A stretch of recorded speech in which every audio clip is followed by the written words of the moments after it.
Welcome back to Kind Tales, where every story touches the heart and reminds us that faith never truly fades.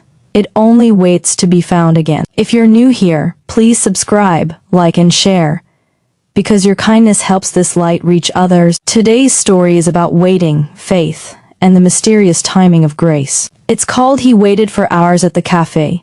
Her reason for being late changed everything. It was a quiet Sunday morning in a small city wrapped in golden light.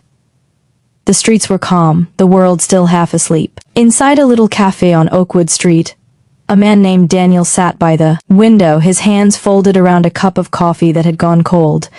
He looked at his watch for the third time in 15 minutes. She was late, very late.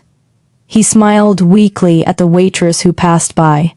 Still waiting, he murmured. She gave him a kind look and said, "She'll come." Sometimes the best people are worth waiting for. Daniel nodded, but his eyes betrayed something deeper, not just impatience, but sorrow.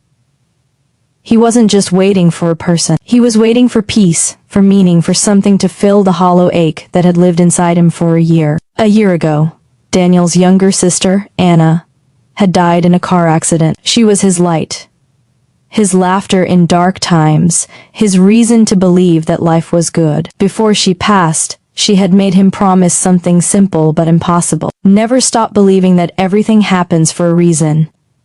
After her death, those words haunted him. He tried to pray, but the silence was unbearable. He stopped going to church, stopped talking to friends, stopped believing that a loving God could take away someone so good. But 2 days ago, a letter had arrived at his door. No name, no return address, just words written in neat handwriting. "Meet me at our cafe this Sunday at 10 a.m. There's something I need to tell you." A friend of Anna's. And so he came. And waited.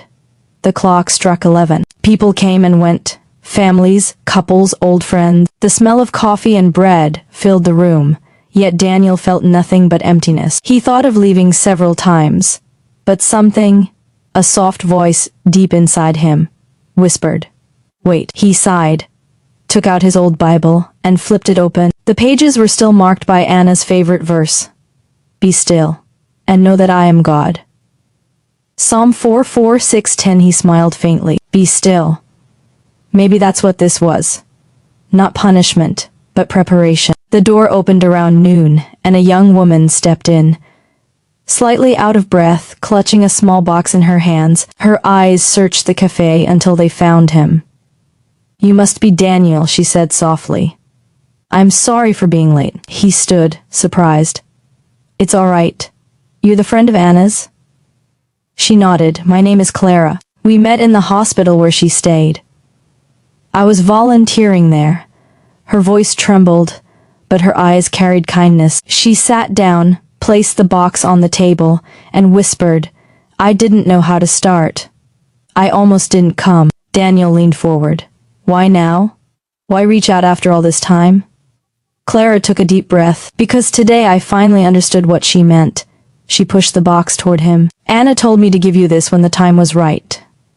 Daniel hesitated, then opened the box carefully. Inside lay a small notebook, the kind Anna used to carry everywhere. On the first page, written in her familiar handwriting, were the words, "For Daniel, when you stop believing, read this." He turned the pages slowly. Each one was filled with short prayers, reflections, and little notes she had written while in the hospital. One line made him freeze. "If you ever lose me, remember, God doesn't take without purpose. Wait for the reason. It will come, even if it's late." His throat tightened, and his eyes blurred with tears. Clara spoke again, her voice low and steady. "She talked about you all the time. She said you used to volunteer at the youth center. She said you helped kids who had lost hope." Daniel nodded faintly. "That was a long time ago." Clara smiled through her own tears. "I was one of those kids, Daniel. You may not remember. But you once spoke to our group about faith and second chances. That night, I was planning to end my life." Daniel looked up sharply. "But after your talk, I went home and prayed for the first time in years. You saved me, and Anna helped me believe again." The cafe went silent around them. All Daniel could hear was the quiet hum of his heart, the sound of something awakening within. Clara continued, her hands trembling. When Anna was in the hospital, she told me that when she passed, you'd lose your faith. She said you'd need a reminder of who you really are. Someone to bring your own words back to you. Daniel wiped his tears. So that's why you're here.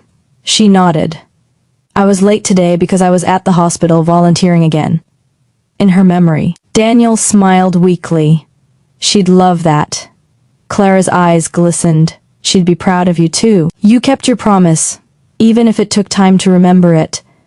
They sat quietly for a long moment. Outside, sunlight began breaking through the clouds, streaming through the cafe windows, touching the table with soft, golden light. For the first time in a year, Daniel felt warmth, not from the sun, but from within. I thought God stopped listening, he whispered.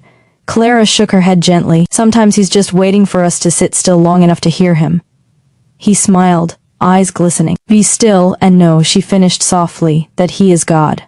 They laughed, through tears, through healing. 1 year later, Daniel sat again in the same cafe, but everything had changed. The once quiet corner was now filled with people. The little cafe had become a small sanctuary called Anna's Table. Every Sunday, people gathered there, widows, orphans, lonely souls, to share coffee, listen, and remind each other that waiting doesn't mean being forgotten. Clara sat beside him, helping a group of young volunteers hand out food and prayer cards. Daniel read aloud from his sister's notebook. Faith isn't lost in silence.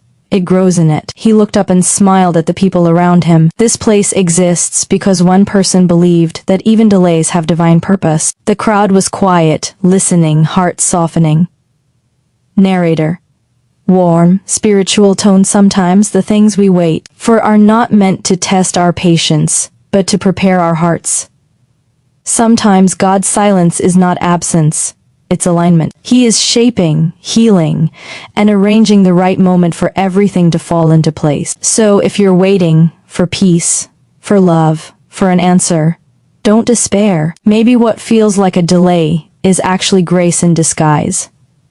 Maybe the miracle is already on its way, just a little late. As the camera fades, Daniel closes the notebook, places it on a shelf behind the counter, and smiles softly. Outside, the city glows under the afternoon sun, and a small sign on the cafe door reads, God's timing is never late. Narrator, closing tone, heartfelt thank you for listening to Kind Tales. If this story touched your heart, please subscribe, like, and share, so the light of faith can travel farther. Until next time, keep believing, keep waiting, and keep your heart kind. Would you like me to format this into AI voice narration lines?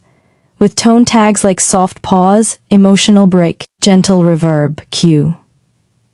So it's ready to upload directly to 11 Labs or Speechelo for perfect delivery timing?